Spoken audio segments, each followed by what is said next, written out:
we work on diverse topics, ranging from biophysics to quantum materials, like spin liquids and topological experiments. So I'd like to give you a brief overview of what is being done at IACS, particularly people working in biophysics and tackling problems like cell division. They work in a scale of macroscopic continuum, which is about 100 nanometers. And here one can basically look at a system as continuum macroscopic system, and they can use continuum models to understand that, and this is essentially the domain of classical physics. While the same biophysicists, when they want to look at the structure of proteins, or we have also physicists who are looking at nanomaterials, they would like to get an atomistic description, and where the length scale is typically between 10 to 100 nanometers. But I think the bulk of our activities are essentially concentrated in really microscopic scales, right, where we have electrons and the interaction between the electrons, and that's where there's a world of quantum mechanics. And I would say that both theories as well as experiments essentially concentrate on this quantum phenomenon. There are a couple of our colleagues who are working on these fascinating things called Dirac materials, examples being graphene and topological insulators.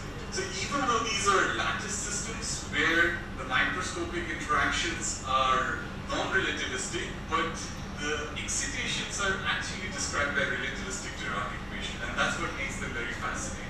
For topological insulators, one increases the spin orbit coupling. One can even induce some additional topological features, so the bulk is insulating, whereas the surface becomes gapless, and it's also a very interesting state of matter. But there is another very large class of systems which are actually extremely strongly interacting, and there the strong interactions can actually stabilize new phases of matter. Perhaps the most unusual feature is the emphasis on the interplay at the boundary among various cross-disciplines of science. Our strength at the boundary informs our research and training in areas such as biophysics, genomics, cell biology, agricultural science, environmental and energy research, molecular medicine, material science, nanoscience, quantum structures, string theory, etc. The continuing development of the science is fundamental to the scientific progress and to our nation's scientific and technological competitiveness.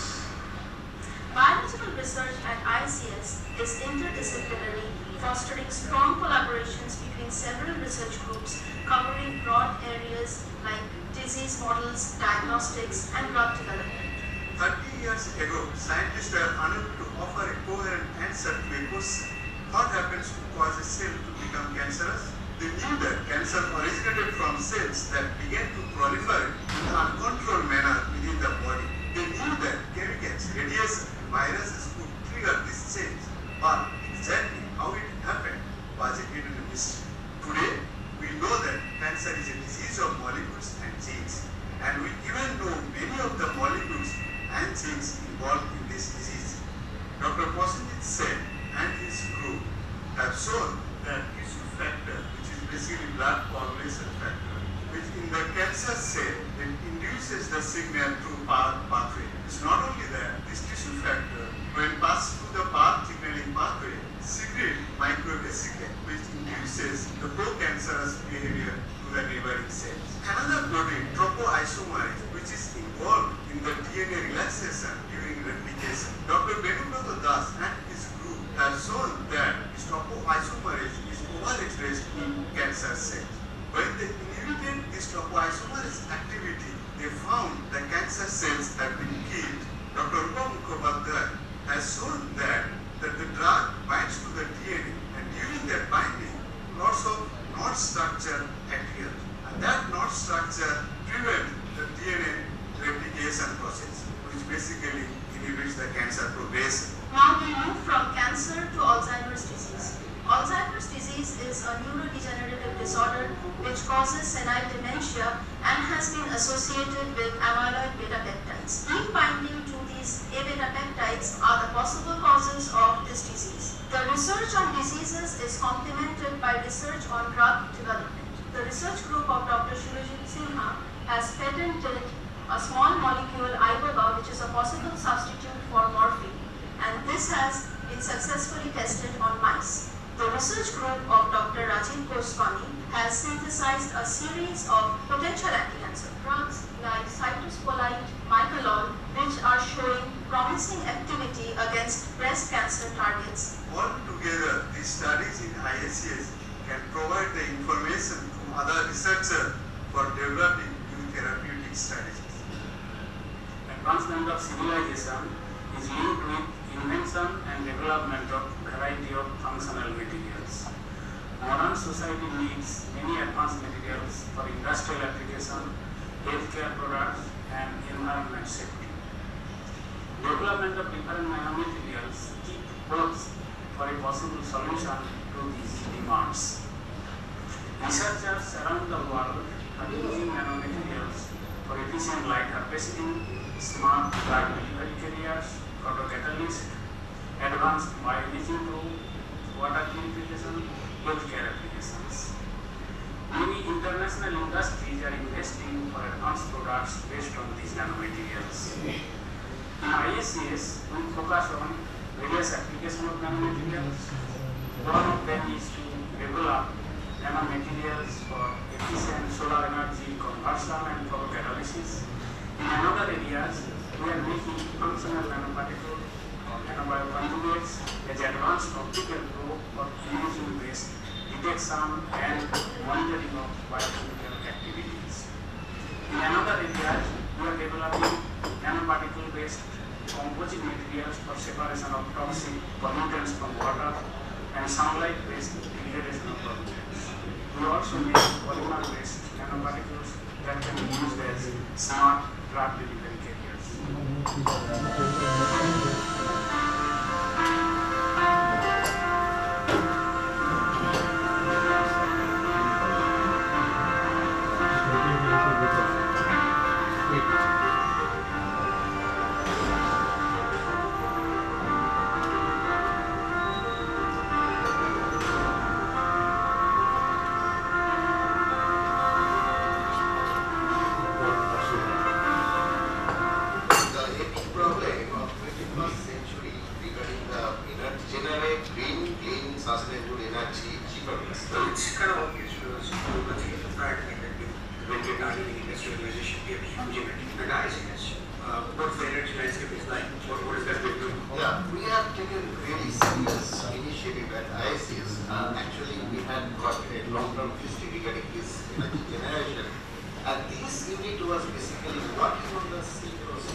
Since its inception, in recognition of their extraordinary research accomplishments for faculty, numerous national and international awards and accolades.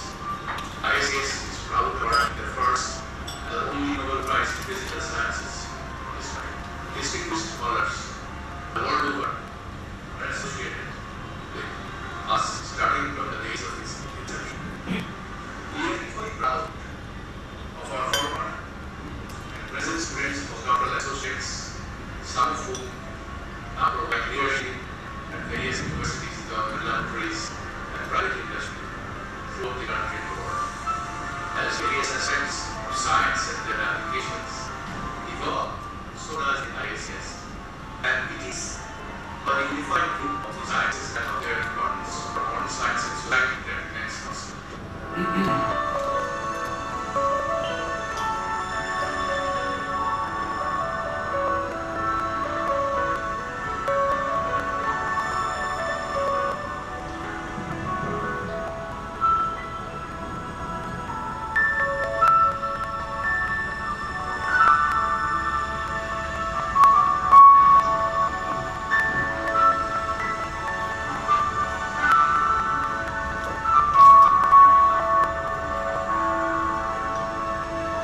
So you can have for next 5 minutes or so some interaction with Negishi.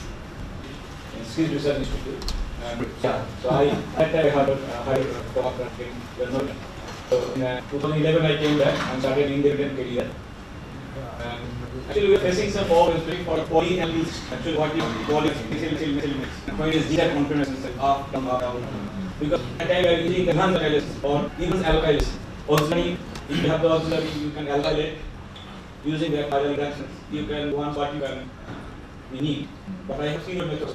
Actually I am following, but that is for all single methyl, means all down or up. Is it possible to use that method for zigzag? Same. Yeah. In that way, it's easier to, so that way, because you know that method system is very different. I haven't thought much about it. Yeah, because it's started testing, sometimes find the target. It may be difficult to ask molecules to alternate. Yeah. But so we have to think of two at a time or whatever. So And one more thing, when we are doing the coupling reaction, especially for what we told us, the king is toxic and try to avoid it. And Negishi reactions always they are using. But Negishi coupling is sometimes is falling, especially for I think the moisture is moisture sensitive. oh, That's very important. So when you are exchanging with G. I hope you can have moisture-free laboratory Laboratory. buildings. That's why sometimes it's difficult to avoid that steel cup. Sometimes we want, but we have no Favoring the danger of toxicity. But we have no choice sometimes due to the moisture, especially in Calcutta weather is too humid, and controlling the conditions sometimes is very. Shouldn't it be more economical than dealing with the consequences of negative consequences of still coupling? Because I mean that 10. Yeah, it's always try to avoid it because sometimes it gives good results, especially for chemistry, but biochemistry, health chemistry. Yeah, that's true. That's true. But that method is very useful. Actually, that polyalkyl is tremendous difficult. It's very difficult, especially for nasal product. The nasal product you have done in 8 state. It's tremendous. You cannot use Yamaha. Yeah.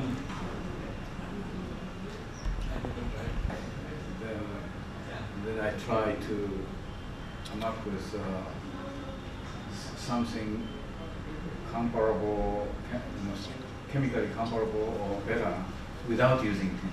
Yeah. So I say, if someone is in my group, if I don't say once in a while, some of my group members using the tin cans say, no, I hope you know that we don't use tin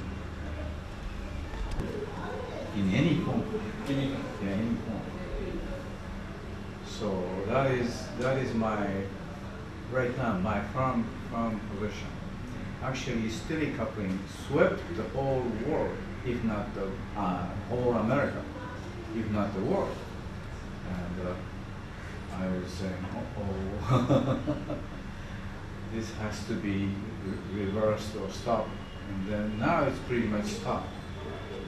But not completely. Is there any catalytic version of still coupling? What do you mean, catalytic version? Use a catalytic amount of tin. Tin is not a very good catalyst. So that's Not one of the most important criticisms. Tin is not a good catalyst. So usually used in stoichiometric. What is your comment about sonography? Sonography, when it works well. Let me see. You should remind me of the sonography. Alkyne synthesis. Using Alkyne analyzable light. You can combine the aryl part and the alkyl part. Yeah. That's And then the catalyst. Yeah. Well, that's the good part, you know, the advantageous part. But in overall sense, because of the result. Yeah. So I say my answer to that question is that when it works very well, why not use it? But its favorable scope is very much limited. So that is my position. In your presentation, you said this basic model of Lewis acid and Lewis base. And when there is activation barrier, always that it always makes from one. Sorry. So there is always a activation barrier. Speak slowly and loudly. No. So, Yeah, I can. so for example, when Lewis base transfer electron, after some time, it's again it has to go back. So that's what you said. This model. So when you use the base and acid. Acid and base. Combination. Yeah. The kinetic. Yes. So there is some barrier. Well, in some many cases. Yeah. So, but you know, recently they developed this frustrated Lewis base chemistry. Frustrated Lewis base. Oh yeah. There is no way you can do back donation. It's like traditional chemistry. You can do donation and then back donation from negative. But in frustrated Lewis base, for example, for spin and boron, so there you cannot have a chance for back donation. But how this thing is working? I must confess that Gerhard Ecker is a good friend of mine. Intrinsic, unavoidable necessity and so on. So I should probably disqualify myself as a critic of Gerhard Ecker. But we learned certain things that are important from him, but I forgot what that was. So I should go back to his papers to be able to make a scientifically accurate, reasonable comment on it. Frustrated, yeah. I think it's a very interesting concept. Yes, because now they can activate small molecules like hydrogen. So you don't need metal. Because in general you do hydrogenation of palladium. But here... But my gut's feeling response to that is that it cannot be a wide scope. No, that is true. That is true. There is a limitation, of course, in terms of substrate scope. Yeah. But there's another way of growing that how we can do the chemistry without using so-called metal catalysis. Yeah. So, as I said, I think I just said all the things that I need to say. I can say, including our friendship. Would you like to ask anything? Myself, Jyotirmohi. There are several reactions which are metal-free, like metal-free versions of Heck coupling, Sonogasira coupling. So do you have any comment? Of course, Heck uses palladium. Heck uses. but there are stoichiometric amount of metal. Yeah. But there are reports of metal-free Sonogasira reactions and metal-free Suzuki coupling, where base is used to do the role. Yeah. So do you have any comments on that? That is my actually the real world uses the maximum volume of industrial activity in this area uses Heck coupling, but Heck coupling is very much limited to us. You need triple bond No, first. of course they have limited scope. Yeah. So in those areas, they use Heck reaction most, and then the Suzuki reaction, and then ours is only a specialty reaction. you know, but that is on alkyne synthesis, right? Or alkene synthesis. Sorry. But there are many other class of organic compounds that one needs to deal with as needed. And I would say we provided the most widely applicable cross-coupling reactions tools, which most people don't know. He was very, very lucky because he published his original Heck reaction, 1968. You know, I teach all these, so I have made thorough literature survey. 1968, when he was still in industry in Delaware, Hercules, he published close to 10 back to back Jack's paper, full paper, on original Heck reaction. Completely useless. Because he needed stoichiometric amount of organomercury compound, but mind you, mercury is a toxic. On top of that, because he used stoichiometric amount of mercury, he needed to use a stoichiometric